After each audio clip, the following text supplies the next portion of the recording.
तो खत्म हुई है। मन की बदतमीजी सिर्फ सुविधा में होती है। सिद्धार्थ से जो बुद्ध की का निर्माण हुआ है उसमें सुविधा ही तो खत्म हुई है। कहते मन को सुविधा देना बंद कर दो, कहेगा गर्मी लग रही, लगने दे, पढ़ेंगे। मन की सारी बदतमीजी सुविधा पे डिपेंडेंट है। इस वक्त 80% युवाओं की दशा है एंजाइटी, डिप्रेशन। तुम्हारे मन ने तुमको चपरासी बना लिया है, जब देखो तभी उठा के चल देता है। तभी तो ध्यान करने के लिए कह रहा हूं।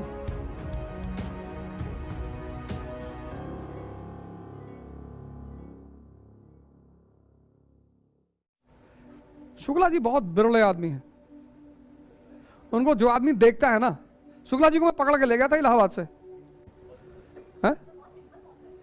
ऐसे रहना ही चाहिए बेटा, ऐसे ही रहना चाहिए।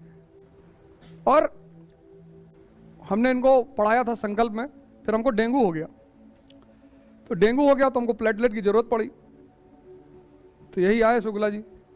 आए तो कई सारे लोग थे, इनका ब्लड ग्रुप मेल खा गया तो इनके प्लेटलेट चढ़ गई तो मेरा जीवन बच गया। तो तब से जो है मैं इनको कहता हूं कि तुम कहीं नहीं जाओगे। यूपी में इनसे कहता हूं कोई एक सीट चुन लो, वहां से चुनाव लड़ो। अरे इतना योग्य आदमी एमपी बनेगा, कितना काम करेगा है ना। योग्य आदमी, साधारण सा आदमी, ना कोई दिखावा। अरे हम कराएंगे ना यार, तुम भड़का रहे हो यार, हम बहुत मुश्किल से तैयार किए हैं, तुम जो है तुम दूर रहा करो, मैं जाएगा शुक्ला के पास। हम बहुत मुश्किल से तो तैयार किए हैं। इंजीनियर है, इंजीनियर का प्रोफेसर था, वहां नौकरी छोड़ दिया।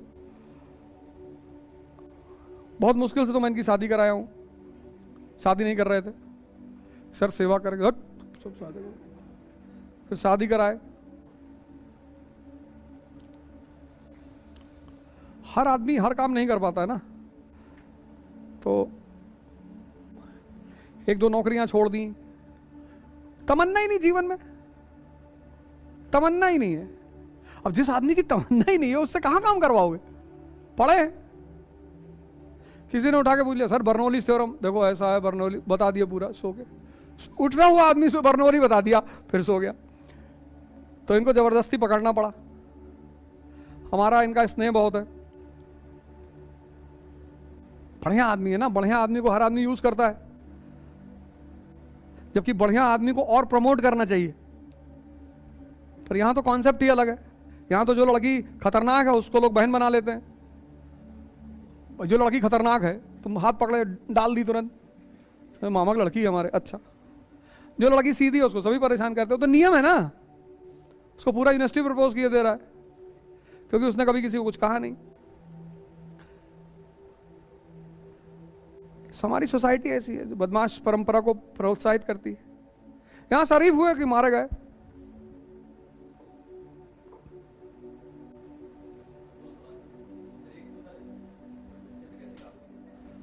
देखो तुम लोग एक काम करो, थोड़ा सा मैच्योर बनो, सब लोग ग्रुप बनाओ, लड़का लड़की सब साथ में रहो। लेकिन एक दिक्कत है तुम लोगों के साथ, उसकी वजह शायद हमारा समाज ही है, शिक्षा व्यवस्था है, सब कुछ है। स्त्रियों के साथ एक दिक्कत ये होती है कि जब लड़कों से बहुत घुलती मिलती है ना, उनकी एक है प्रॉब्लम। तो अक्सर ऐसा होता है कि स्त्री का बहुत प्रेम दिखाना, जैसे मान लो एग्जाम्पल के तौर पर तुम खाना लेकर आती हो, अब तुमने इनसे डेली खाना पूछ लिया, तुम भी खाओगे। अब तुम्हारी तरफ से तो बड़ा करुणा वाला काम है, स्त्री हो तो करुणा ही है, लेकिन तुमको ऐसा नहीं करना चाहिए। क्योंकि पुरुष जो है, मेरी पूरी बात सुन लो, जैसे तुमने गौर किया, जैसे तुम घर पे रहोगी तो माँ बाप तुमको मना करेंगे ज्यादा मत हंसा करो, तुम्हें बड़ा बुरा लगा होगा उस वक्त। लड़कियों को लगता है कि लड़के हर जगह मुस्कुराते हैं, हम क्यों ना मुस्कुराएं। तुम जिस समाज में रहते हो वहां मुस्कुराहट का अलग मतलब है। तुम तो दोस्ती में मुस्कुरा रही हो, तुमने करुणा में खाना दे दिया इनको, इन्होंने जाके इनको बता दिया कि यार वो डेली खाना पूछती, इन्होंने इनको चढ़ा दिया कि खाना पूछ रही कुछ है।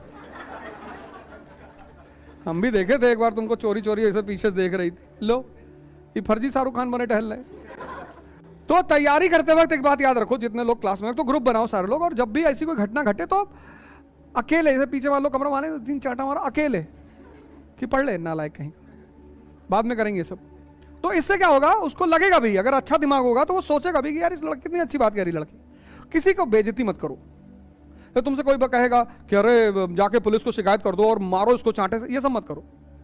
जब तक तुम्हारे साथ कोई अभद्रता ना करे तब तक ये सब मत करो। कोशिश करो कि एक बार अकेले में धीरे से बुला के समझा दो कि यार देखो हमारे पापा बड़ी मुश्किल से हमको पढ़ा रहे हैं और हम हैं लड़की, और तुम भी पढ़ लो हम भी पढ़ लें, और जब हमारा काम बन जाएगा तब विचार करेंगे, सोचेंगे, ऐसा कर लो। अगर वो समझदार दिमाग होगा तो मान ही जाएगा, और इनकेस अभद्रता करता है तो तुम अपने जो, जैसे मान लो यहाँ आती हो तो तुम्हारी जो अथॉरिटी उनको बता दो।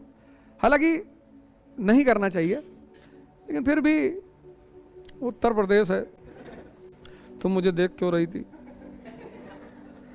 यहाँ तो साला बड़ा टेंशन है ना, ये बार बार मुझे देख रही थी, तुम्हारा चेहरा ही ऐसा है, ना देखे तो क्या करे? नहीं, हमको 3 बार खाना भी पूछा, तुम टीबी के पेशेंट लग रहे हो मरे हुए,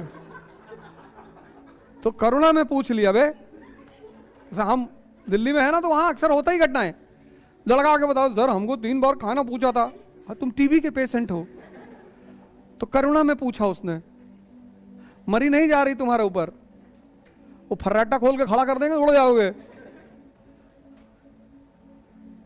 और उसमें सबसे ज्यादा भूमिका क्लास के लड़कों की होती है। ये जब खुला, पूरा मुद्दा खुला, सारी परतें खुली, तो जब भी ऐसा कोई बात ऐसी आए तो अकेले में कहीं चाय पी के, पान खा के, कहीं भी एक बार आदमी को समझा दो कि देखो यार फालतू में भी रायता मत फैलाओ, दिमाग वैसे ही उलझा हुआ है, इससे बचो। थोड़ा सा बुरी चीज नहीं है लेकिन बचो, अभी वो दौर नहीं है, अभी तुम्हें अपना दिमाग एक जगह लगाना है। 1 साल की बात है, फिर तो जीवन भर यही करना है। जिसके पास शक्ति है वो सिर्फ प्रेम करता है,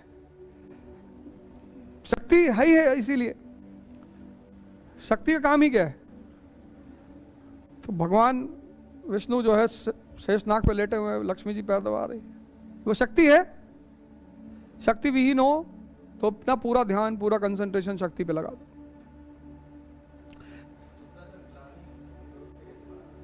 ग्लानि, कोई भी काम करो, जैसे मैं बेईमानी करता हूं, देखो प्राउड फील करता हूं। देखो ऐसा है, ग्लानि के लिए पश्चाताप होता है, उसका एक नियम है पश्चाताप का।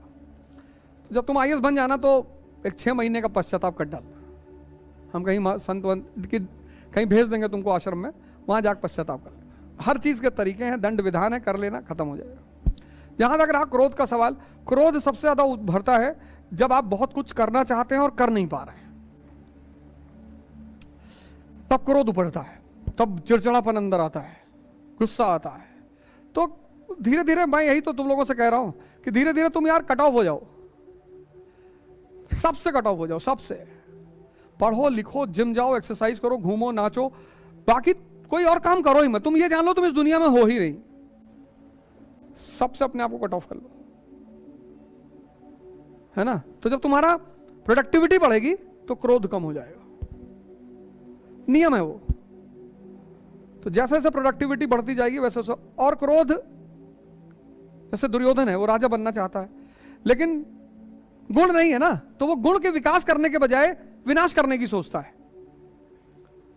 अर्जुन क्या है? वो गुण का विकास कर रहा है। दुर्योधन क्या है? वो उस गुण को मारना चाहता है। जैसे मैंने अपने एक वीडियो में रेवेन की कहानी सुनाई थी कि बाज के ऊपर एक पक्षी है, रेवेन जाके बैठ जाता उसके ऊपर, चोंच मारता उसको, तो बाज जो है अपनी उड़ान बढ़ाना शुरू करते, तो जब रेवेन का ऑक्सीजन कम होता रहता है तब रेवेन उड़ के भाग जाता है। तो सबसे सरल तरीका, प्रोडक्टिविटी बढ़ाओ।